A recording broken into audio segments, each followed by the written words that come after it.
Hey guys, welcome back to my channel. हम पढ़ेंगे इतिहास और राजनीति विज्ञान कक्षा 10वीं। ये महाराष्ट्र बोर्ड का है और वो से पढ़ तो आज हम पढ़ेंगे थर्ड चैप्टर योजित इतिहास, और इससे संबंधित जितने भी प्रश्न उत्तर हैं इस बुक के अंदर उसे आज हम सॉल्व करेंगे। नेक्स्ट क्वेश्चन है, दिए गए विकल्पों में से उचित विकल्प चुनकर कथन पूर्ण कीजिए।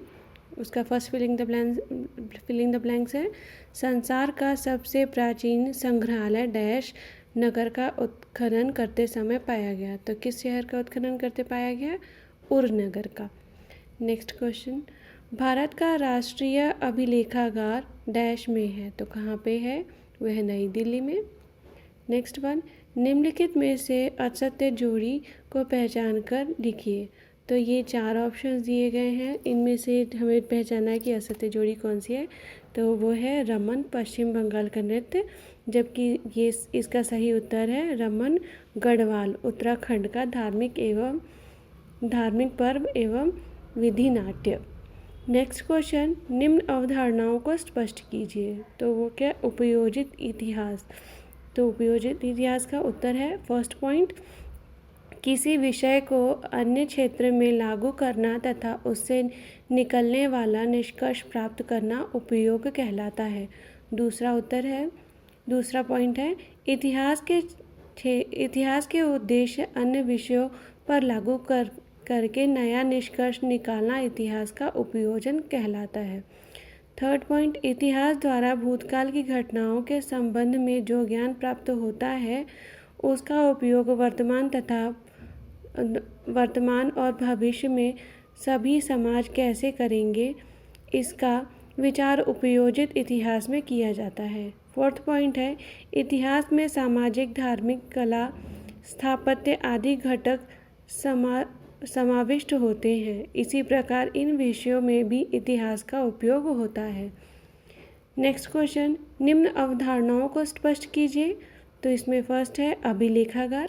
तो अभिलेखागार क्या है? उसका उत्तर है फर्स्ट पॉइंट, ऐतिहासिक दस्तावेज जिस स्थान पर संभाल कर रखे जाते हैं उस स्थान को अभिलेखागार कहते हैं। सेकंड बुलेट, अभिलेखागार में महत्वपूर्ण पुराने कागज पत्र, बस्ता, पुराने चित्रपट, वैश्विक समझौतों की संपत्ति आदि संभाल कर रखे जाते हैं। थर्ड पॉइंट है, अभिलेखागारों के कारण मूल कागज पत्रों के संदर्भ मिलते हैं। तात्कालिक ऐतिहासिक घटनाओं का अध्ययन किया जा सकता है। तात्कालिक भाषा तथा लिपि की खोज की जा सकती है। काल गणना की जा सकती है। ऐतिहासिक विरासत अगली पीढ़ी को हस्तांतरित की जा सकती है। फोर्थ पॉइंट है, भारत का दिल्ली स्थित अभिलेखागार एशिया महाद्वीप का सबसे बड़ा अभिलेखागार है। भारत के प्रत्येक राज्य का स्वतंत्र अभिलेखागार भी है। नेक्स्ट है, निम्न संकल्पना चित्र पूर्ण कीजिए। तो ये संकल्पना चित्र है, इसमें है सांस्कृतिक विरासत में 2 पॉइंट है, मूर्त और अमूर्त। तो इसका उत्तर है 2 में है मूर्त और अमूर्त। तो मूर्त में है प्राचीन स्थल, प्राचीन वस्तु, प्राचीन वास्तु, हस्तलिखित, प्राचीन शिल्प और प्राचीन चित्र। और अमूर्त में आता है मौखिक तथा उससे उपयोग में लाने वाली भाषा, पारंपरिक ज्ञान, त्योहार, उत्सव और सामाजिक पद्धति तथा धार्मिक विधि, कला प्रस्तुतिकरण पद्धति, पारंपरिक कौशल, परंपरा पद्धति कौशल आत्मसात करने वाला समूह। नेक्स्ट क्वेश्चन है, निम्न कथनों को कारण सहित स्पष्ट कीजिए। तकनीकी विज्ञान के इतिहास का अध्ययन करना आवश्यक है। उसका उत्तर है फर्स्ट पॉइंट, लाखों वर्षों की गतिविधि में मानव प्रगति के प्रत्येक स्थान पर नए नए कौशलों की जानकारी मिलती गई। दूसरा पॉइंट है, पत्थरों से हथियार बनाना, कृषि में तकनीक का उपयोग करना आदि यात्रा करते हुए मानव प्रगति ने विज्ञान युग में प्रवेश किया। थर्ड पॉइंट है, कृषि उत्पादन, वस्तुओं का उत्पादन, स्थापत्य यांत्रिकी आदि में परिवर्तन होते गए। यांत्रिकीकरण के कारण उत्पादन में वृद्धि हुई। इस संपूर्ण प्रगति को समझने के लिए हमें तकनीकी विज्ञान के इतिहास का अध्ययन करना पड़ता है। नेक्स्ट प्रश्न है, निम्न कथनों को कारण सहित स्पष्ट कीजिए। उसमें है, विश्व विरासत के पद के लिए पात्र सिद्ध होने वाले स्थानों परंपराओं की सूची यूनेस्को द्वारा घोषित की जाती है। तो उसका उत्तर है, फर्स्ट पॉइंट, पूर्वजों द्वारा बनाई गई कलाकृतियों और परंपराएं हमारी सांस्कृतिक विरासत हैं। उनके प्रति हमारे मन में एक लगाव होता है। दूसरा है, नेक्स्ट पॉइंट है, अगली मानव पीढ़ियों के हित के लिए इस विरासत का संरक्षण और संवर्धन करने की आवश्यकता होती है। तीसरा पॉइंट है, काल के प्रभाव में विरासत को समाप्त होने से बचाने और उसके संरक्षण के उपाय के मार्गदर्शक तत्वों के आधार पर वैश्विक विरासत बनाने की योग्यता रखने वाले स्थलों और परंपराओं की सूची यूनेस्को नामक वैश्विक संगठन द्वारा घोषित की जाती है। नेक्स्ट प्रश्न है, निम्न विषयों के अनुसंधान में इतिहास की अनुसंधान पद्धति किस प्रकार उपयुक्त सिद्ध होगी, वह स्पष्ट कीजिए। पहला है, अ विज्ञान, ब कला और क प्रबंध विज्ञान। प्रत्येक क्षेत्र में ज्ञान संचय का इतिहास स्वतंत्र होता है। इस ज्ञान संचय के आधार पर ही प्रत्येक विषय की प्रगति की दिशा और यात्रा निश्चित होती है। इन सभी विषयों के संशोधन में इतिहास की संशोधन पद्धति उपयोगी होती है। इसके कुछ विषय, पहला है विज्ञान, मानव आवश्यकताओं की पूर्ति और जिज्ञासा का समाधान करने के प्रत्येक प्रयत्न द्वारा अनेक वैज्ञानिक शोध करने पड़ते हैं। इसके पहले उपलब्ध वैज्ञानिक ज्ञान का उपयोग किया जाता है। इन संशोधनों के पीछे की कारण स्वरूप परंपराओं, कालक्रम तथा सिद्धांतों का उपयोग किया जाता है। विज्ञान के इतिहास का ज्ञान प्रत्येक शोध में उपयोगी होता है। दूसरा है कला।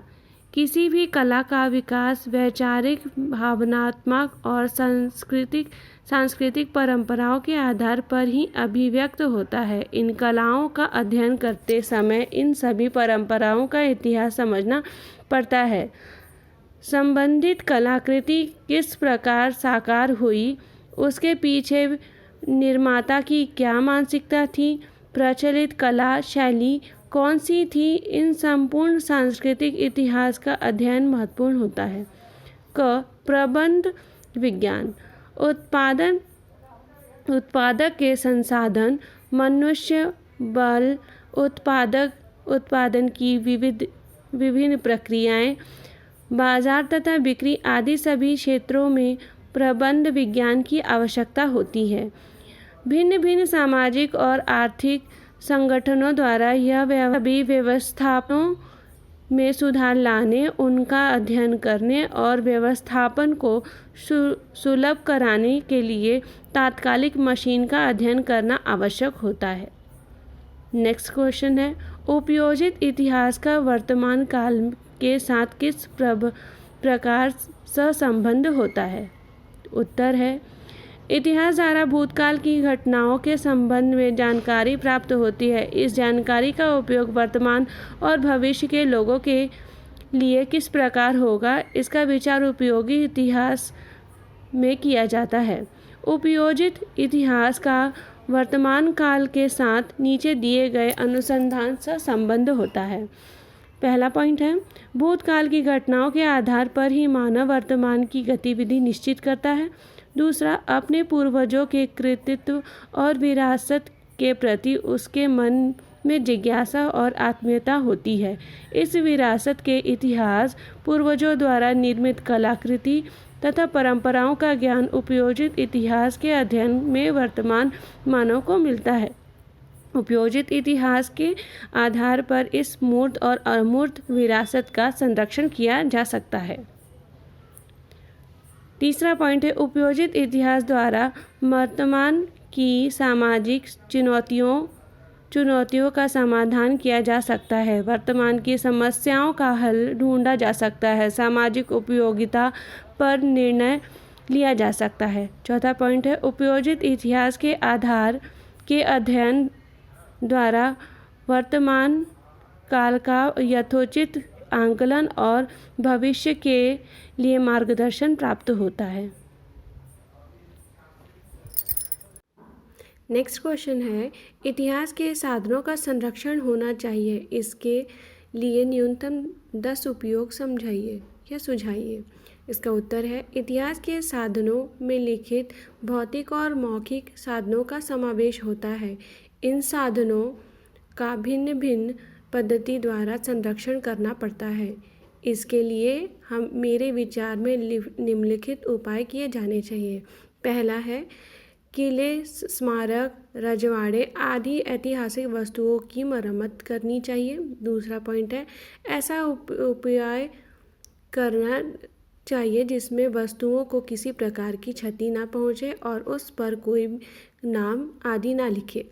तीसरा पॉइंट है ऐतिहासिक सिक्के, हथियार आदि वस्तुओं का रखरखाव बहुत सावधानी से होना चाहिए।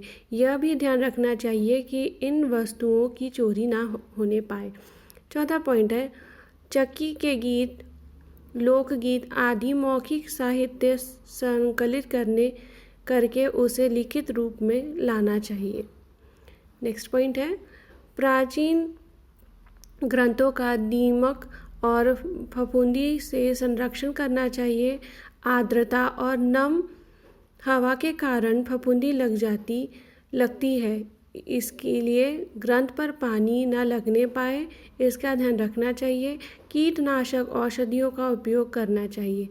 सिक्स्थ पॉइंट है इन संसाधनों के संरक्षण के लिए अनुभव एवं विशेषज्ञ व्यक्तियों की सलाह लेनी चाहिए। सातवां पॉइंट है ऐतिहासिक संसाधनों के संरक्षण के लिए कठोर नियम बनाना चाहिए। आठवां पॉइंट है इन साधनों का महत्व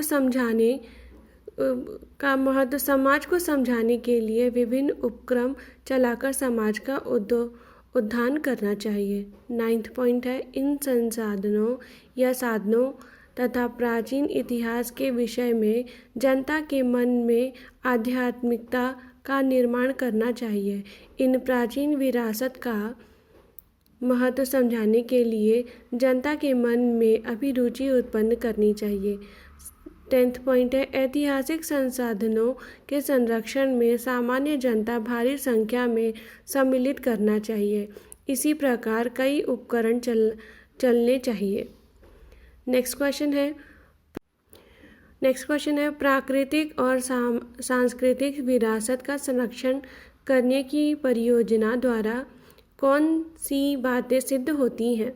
तो उसका आंसर है प्राकृतिक और सांस्कृतिक विरासत का संरक्षण करने वाली परियोजना से हमें निम्नलिखित जानकारी प्राप्त होती है। फर्स्ट पॉइंट है परियोजनाओं के अंतर्गत विरासत के मूल स्वरूप में किसी प्रकार का परिवर्तन न करते हुए उसके संरक्षण एवं संवर्धन का कार्य किया जाना चाहिए। सेकंड पॉइंट है स्थानीय समाज का ढांचा, उसकी मानसिकता, उसके सामने वर्तमान की चुनौतियाँ, स्थानीय लोगों की अपेक्षाएं आदि बातों का लेखा जोखा तैयार किया जा सकता है। नेक्स्ट पॉइंट है सामाजिक सांस्कृतिक विरासत के स्थलों का संरक्षण एवं संवर्धन करते समय स्थानीय लोगों की भावनाओं को किसी प्रकार की ठेस न पहुँचे, इस उद्देश्य से उपयोगों का नियोजन करके स्थानीय लोगों को उसमें सहभागी बनाया जा सकता है। थर्ड पॉइंट है सांस्कृतिक विरासत के स्थलों का संरक्षण एवं संवर्धन करते समय स्थानीय लोगों की भावनाओं को किसी प्रकार की ठेस न पहुँचे, इस उद्देश्य से उपायों का नियोजन करके स्थानीय लोगों को उसमें सहभागी बनाया जा सकता है। फोर्थ पॉइंट है उद्योग व्यवसायों का विकास करके स्थानीय लोगों के परंपरागत कौशलों को प्रोत्साहित किया जा सकता है। ऐसे उद्योग व्यवसायों के विकास के लिए उचित नियोजन किया जा सकता है। तो यहाँ पर हमारे सारे क्वेश्चन आंसर समाप्त होते हैं। अगर आपको वीडियो अच्छा लगे तो लाइक एंड सब्सक्राइब ज़रूर करें। Thank you.